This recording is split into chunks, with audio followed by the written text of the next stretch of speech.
Pengadilan Negeri Jakarta Selatan kembali melanjutkan persidangan kasus pembunuhan Brigadir Yosua dengan agenda menghadirkan saksi ahli dengan 5 terdakwa yakni Ferdy Sambo, Putri Chandrawati, Richard Eliezer, Ricky Rizal, dan Kuat Ma'ruf. Untuk mengetahui informasi terkini dari lokasi persidangan, kita sudah terhubung dengan rekan jurnalis MJN, ada Marcelina Tumundo. Selamat siang Marcel. Marcel, apa yang terungkap dalam persidangan Ferdy Sambo CS hari ini?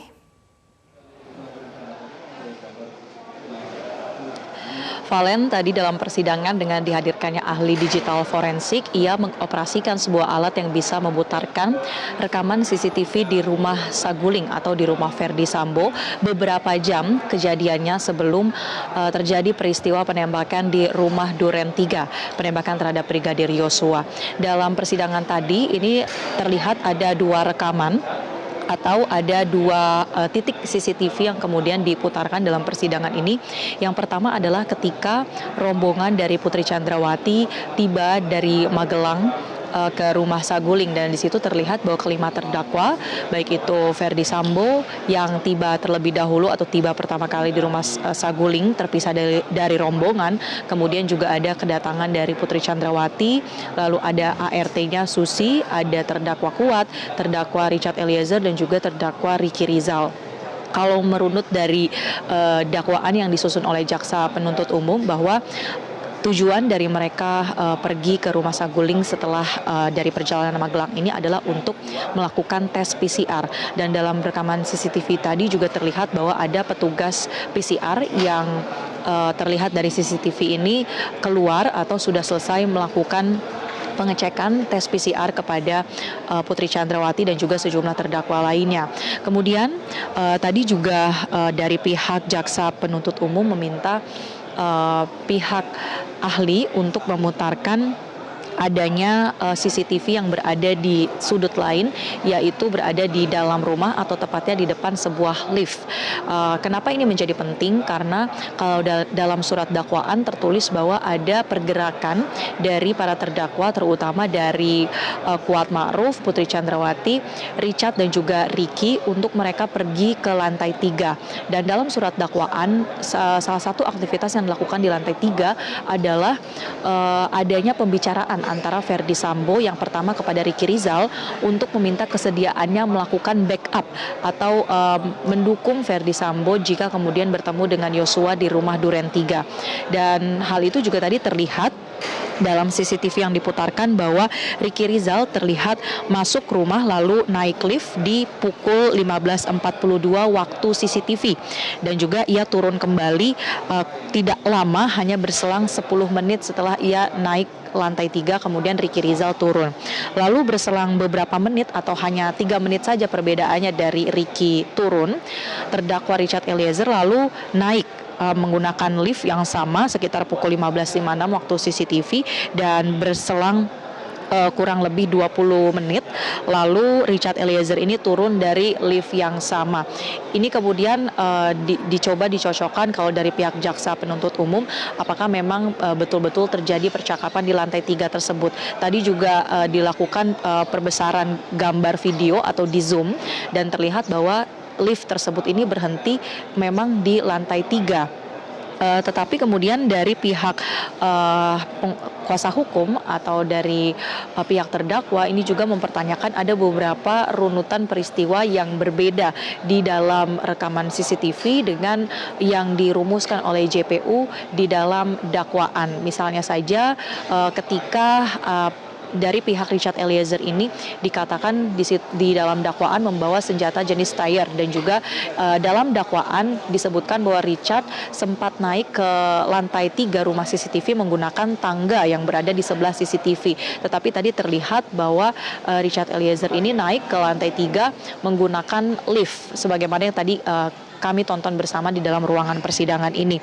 Sehingga menurut dari pihak kuasa hukum, terutama yang tadi sedang memberikan keterangan adalah kuasa hukum dari Putri Chandrawati dan Ferdy Sambo, ini ada beberapa kejanggalan yang mereka nilai ada di antara video atau rekaman CCTV ini dengan yang dirumuskan dalam surat dakwaan jaksa penuntut umum.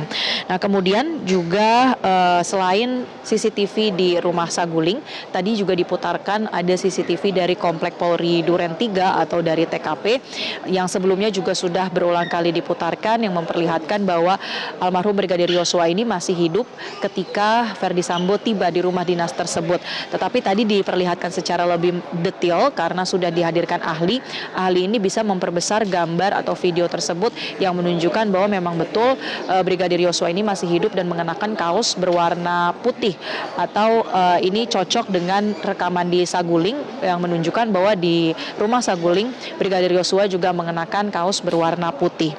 Dari setelah ditunjukkannya rekaman CCTV tersebut, pihak terdakwa juga tadi memberikan tanggapan mereka. Tidak banyak sebetulnya tanggapan dari para terdakwa, tetapi dari pihak Verdi Sambo ini sempat menyampaikan bahwa ia berharap dengan sudah diputarkannya barang bukti rekaman CCTV ini, yang menjadi keputusan ataupun vonis dari hakim diharapkan bisa lebih objektif. Kemudian tadi juga Eliezer menyampaikan tanggapan bahwa hanya ada sedikit koreksi saja atau penegasan terkait dengan sejumlah barang-barang yang ia bawa seperti sejumlah tas dan juga senjata jenis tire. Selanjutnya kita masih terus menantikan terkait dengan pemeriksaan atau maksud kami persidangan dengan agenda pemeriksaan ahli, karena sebetulnya hari ini ada 2 ahli lainnya yang diagendakan, tetapi 2 ahli tersebut yakni ahli pidana dan ahli psikologi ini berhalangan untuk hadir. Dan kalau melihat pernyataan dari jaksa tadi bahwa kedua ahli tersebut bisa dihadirkan esok hari terkonfirmasi, dan sehingga persidangan ini masih akan terus berlanjut sampai dengan esok hari. Valen. Marcel, adakah bukti yang menunjukkan Verdi Sambo menggunakan sarung tangan atau tidak di persidangan hari ini?